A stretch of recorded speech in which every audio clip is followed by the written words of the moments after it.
জাতিসংঘের এক হিসেব অনুযায়ী বাংলাদেশে এখনও 59% মেয়েকে 18 বছরের আগেই বিয়ে দিয়ে দেওয়া হয়, আর 22% বিয়ে হয়ে যায় তাদের 15তম জন্মদিনের আগেই।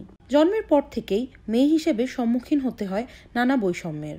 এভাবে প্রতিনিয়ত বঞ্চিত হতে হতে মেয়েগুলো একসময় মেনেই নেয় এটাই তাদের প্রাপ্য।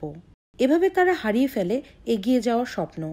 স্বপ্নহারা মেয়েগুলোকে স্বপ্ন দেখাতে আর জীবনে কত দূর যাওয়া যায় তার একটি দূরদৃষ্টি দিতে দেশের প্রত্যন্ত অঞ্চল থেকে কিশোরীদের ঢাকায় আনার একটি প্রকল্প শুরু করেছে বাংলাদেশ বিজ্ঞান জনপ্রিয়করণ সমিতি ও বাংলাদেশ ওপেন সোর্স নেটওয়ার্ক। প্রকল্পটির নাম অবাক কুতূহলে। এই প্রকল্পের আওতায় দেশের বিভিন্ন অঞ্চল থেকে মেয়েদেরকে ঢাকায় নিয়ে আসা হয়। দুদিনের ঢাকা সফরে মেয়েরা দেশের বিভিন্ন গুরুত্বপূর্ণ স্থাপনা ঘুরে দেখে। এই প্রকল্পের দ্বিতীয় আয়োজনে গত 5 ও 6 এপ্রিল ঢাকায় আসে ময়মনসিংহের চরণীখোলা উচ্চ বিদ্যালয়, পাকুড়িয়া শরীফ উচ্চ বিদ্যালয়, হাড়গাছা বহুমুখী উচ্চ বিদ্যালয়, সারাই মুন্সিপাড়া উচ্চ বিদ্যালয় এবং রংপুরের মর্নেয়া উচ্চ বিদ্যালয়ের মেয়েরা। 5 তারিখ ঢাকা পৌঁছেই শুরু হয় মেয়েদের ঢাকা বেড়ানো। তারা ঘুরে দেখে ঢাকা বিশ্ববিদ্যালয়, জাতীয় সংসদ ভবন, চারুকলা ইনস্টিটিউট।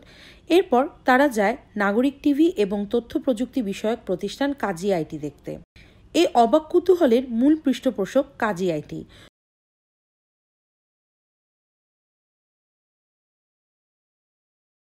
আয়োজনের দ্বিতীয় দিনে 6 এপ্রিল শিক্ষার্থীরা ঘুরে বেড়ায় বিজ্ঞান ও প্রযুক্তি জাদুঘর, বঙ্গবন্ধু শেখ মুজিবুর রহমান নভ থিয়েটার, গ্রামীণ ফোর্স সেন্টার এবং কেআইবি ভবন।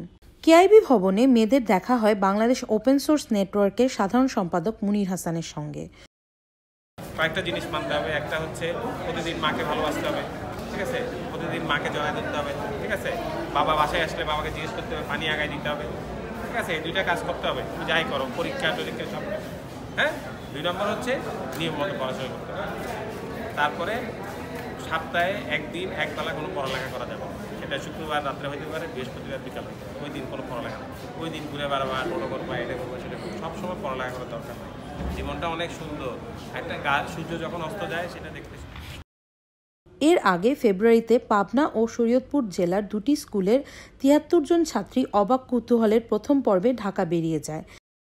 ঢাকা থেকে ফিরে তারা বলে, আমি গ্রামে ফিরে আমার সকল বন্ধুদের সাথে আমার অভিজ্ঞতা শেয়ার করলাম। তারা আমার অভিজ্ঞতা থেকে সেখানে যাওয়ার ইচ্ছা প্রকাশ করলো। আমি এখন শিশু কিশোর বিজ্ঞান কংগ্রেসে পোস্টার ক্যাটাগরিতে অংশগ্রহণ নিতে যাচ্ছি। আমি আমার গবেষণা নিয়ে কাজ করে যাচ্ছি। আমি আশা করি আমি সফল হতে পারবো। 2 দিন বেড়ানো শেষে অবশেষে বাড়ি ফিরে মেয়েরা। সামান্য এই উদ্যোগ হয়তো বদলে দিতে পারে তাদের জীবন। হয়তো এই মেয়েগুলোই একদিন উড়ে বেড়াবে তাদের স্বপ্নের ডানা মেলে।